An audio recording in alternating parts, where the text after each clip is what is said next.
சிரச வெசாக் வலயத்தில் இன்றைய தினம் காலை வரை புனித சின்னங்கள் பிரதிஷ்டை செய்யப்பட்டிருந்தன.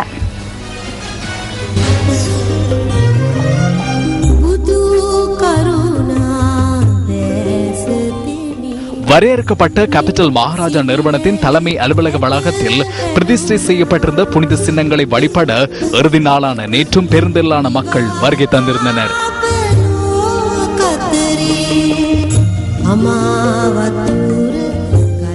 இன்று அதிகாலை 6:30 மணி வரை புனித சின்னங்களை வழிபடுவதற்கான சந்தர்ப்பம் பக்தர்களுக்கு கிட்டியது.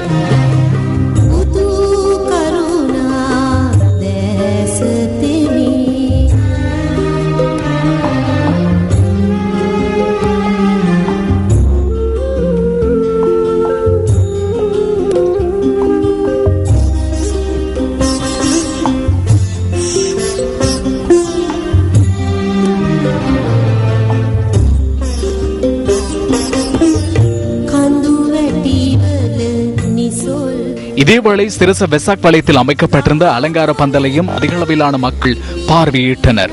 அத்துடன் சிரச வெசாக் வலயத்தில் பக்தி கீதங்கள் இசைக்கப்பட்டதுடன் சித்தார்த்த கௌதம திரைப்படத்தை பார்வையிடுவதற்கான சந்தர்ப்பமும் வழங்கப்பட்டது.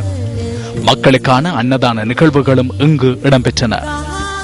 இதேவேளை சிரச வெசாக் வலயம் நிறைவு பெற்றதனை அடுத்து இன்று காலை விசேட புண்ணிய நிகழ்வுகள் இடம்பெற்றன.